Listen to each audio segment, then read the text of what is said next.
को लेने की जरूरत है। भारत को विकसित बनाना, अपने गौरवशाली इतिहास पर गर्व करना और एकता एकजुटता के साथ काम करना,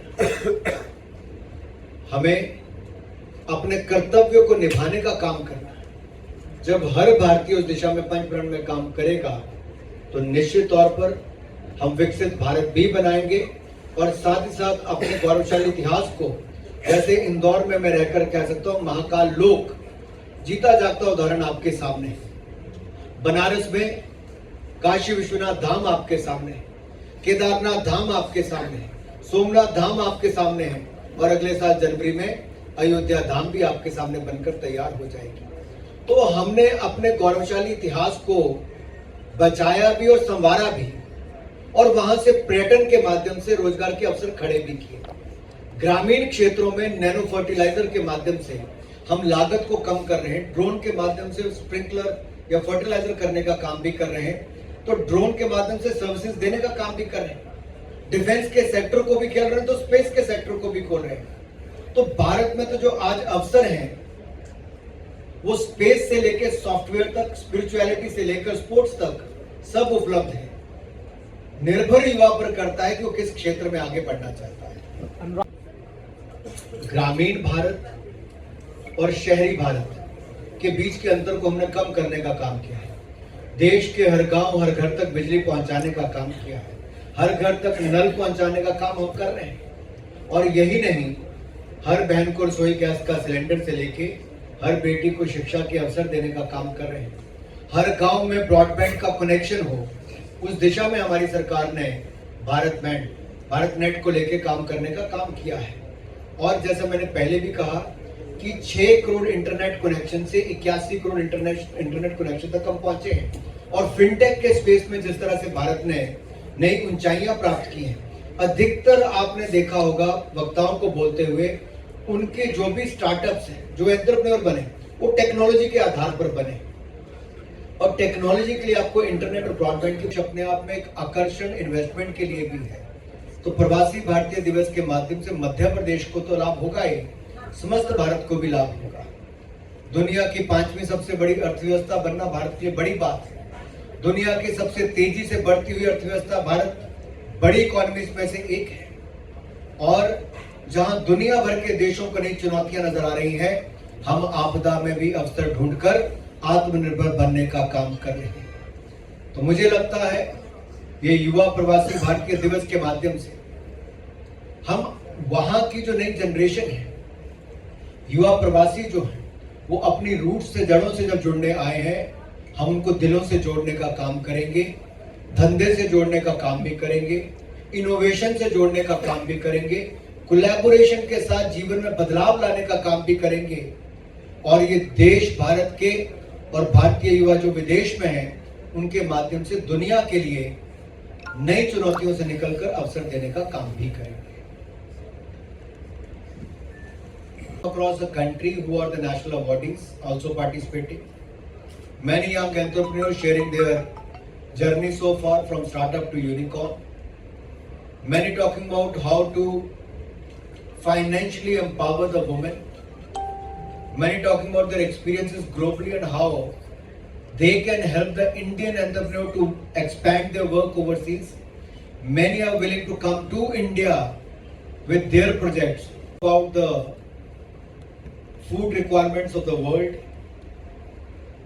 I think India can do well, especially at a time when India is celebrating the 75th year of independence. I still remember the year 1997, my first visit to the United States of America in the city of Chicago at McCormick Place, where I was there for a trade exhibition.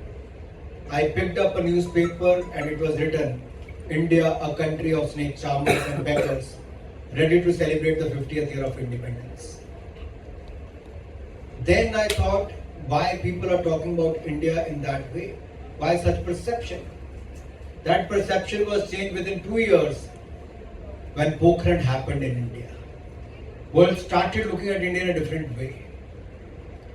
Now when I talk Madhya Pradesh, she was with us for the opening ceremony. It was good to see the young प्रवासी भारतीय visiting the cleanest city of India, Indore.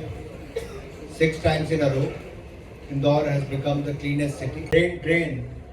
We also talk about brain gain from the 1.4 billion Indians.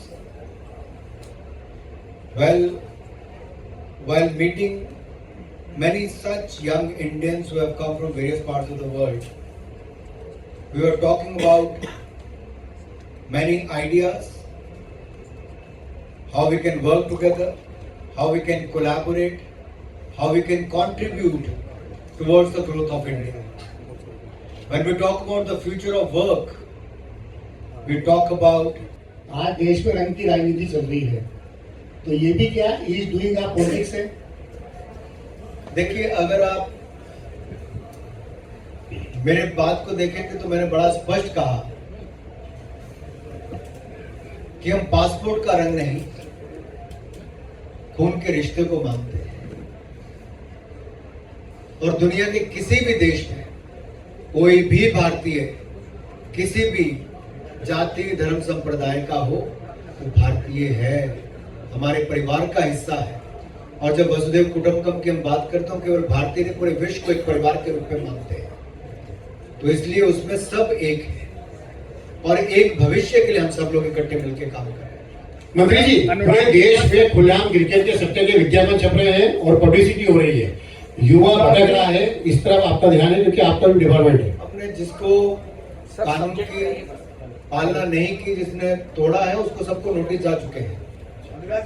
पूरी दुनिया में आर्थिक मंदी, छोटा सा हम 142वें स्थान से 63वें स्थान पर आए और ये मैं 3 साल पुरानी बात कह रहा हूँ। Ease of doing business, ease of compliance, ease of living, इन तीनों क्षेत्रों में भारत ने बहुत शानदार काम किया है मोदी जी के नेतृत्व में। ऐसे हजारों कानून जो बाधा बनते थे व्यापारी करने वालों के, उद्योगपतियों के, हमने उसको खत्म करने का काम किया है।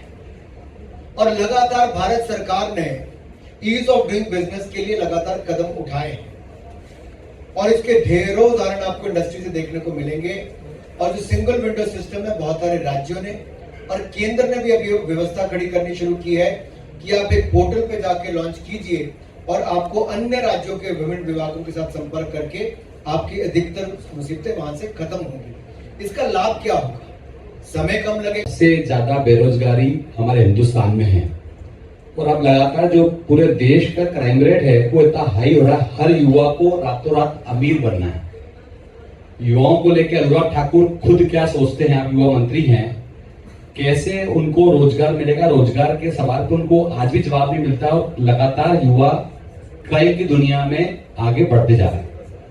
देखिए, मैं एक बात स्पष्ट करूं, भारत सरकार ने नई शिक्षा नीति 34 वर्षों के बाद भारत को नई शिक्षा नीति दी। हर राज्य उसको लागू करने के लिए पूरी तरह से तैयारी कर रहा है। इस वर्ष आपको वो भी दिखना शुरू हो जाएगा। स्किल्स के माध्यम से प्रतिवर्ष करोड़ों लोगों को प्रशिक्षण देने का काम भारत सरकार कर रही है ताकि युवा अपने पांव पे खड़ा हो सके। India is going to the world's most skilled manpower we gonna have here. तो दुनिया के सबसे बड़ी स्किल्ड मैन पावर भारत में होगी। हम देश और दुनिया की रिक्वायरमेंट को पूरा करेंगे। और मैं आपको कह दूं, अगर आप भाई साहब, आप कहां बीच बीच में बार बार चल रहे हैं? मैं आपको ये कह दूं कि अगर आप कोविड का समय भी देखेंगे, उस समय भी निवेश भारत में जिस तरह से आया, फॉरेन डायरेक्ट इन्वेस्टमेंट भी आए, वो अपने प्रधानमंत्री मोदी जी ने 80 करोड़ भारतीयों को 2 साल से ज्यादा समय मुफ्त में अनाज देने का काम किया ताकि महामारी से भी बचाए और भूखमरी से भी बचाए। तो कोविड-19 पैंडेमिक के टाइम पे जहां 220 करोड़ वैक्सीनेशन करने का काम भी किया, हमने ये नहीं कहा कि कोविड है तो यहां पर ब्रेक लग जाएगी। कोविड के समय सबसे बड़े रिफॉर्म्स किए, जो आजाद भारत के सबसे बड़े रिफॉर्म्स हैं, 1992 से बड़े रिफॉर्म्स हैं। कभी डिफेंस सेक्टर को, स्पेस सेक्टर को उस समय भी नहीं खोला गया, कोल माइनिंग को उस तरह से नहीं खोला गया जो भारत ने मोदी जी के नेतृत्व में अब किया है। तो दुनिया एक उम्मीद भरी निगाहों से भारत की ओर देख रही है और हम एनआरआई को केवल रेमिटेंस मनी के लिए नहीं देखते। जो ब्रेन ड्रेन की बजाय हम ब्रेन गेन की बात करते हैं, एस्पिरेशनल न्यू इंडिया का हम प्रवासी भारतीयों के साथ जुड़ाव करने की बात करते हैं, कोलैबोरेशन, पार्टनरशिप्स की बात करते हैं, एक टीम के रूप में नए भारत के निर्माण की बात करते हैं, वो मुझे लगता है मोदी जी की वो सोच है कि अमृत काल में भारत को नई ऊंचाइयों पर लेकर जाना है। तो अवसर कहीं है तो मेरे भारत में है। इस बारे में कहा गया कि 7% जीडीपी की विकास दर रहेगी। ये अपने आप में दुनिया की बड़ी इकोनॉमीज में से सबसे ज्यादा तेजी से भारत की है। दूसरा, जिस तरह से इन्वेस्टमेंट भारत की ओर आ रही है, वो अपने आप एक बड़ा आकर्षण का केंद्र भारत कोविड के समय भी बना और अब भी है।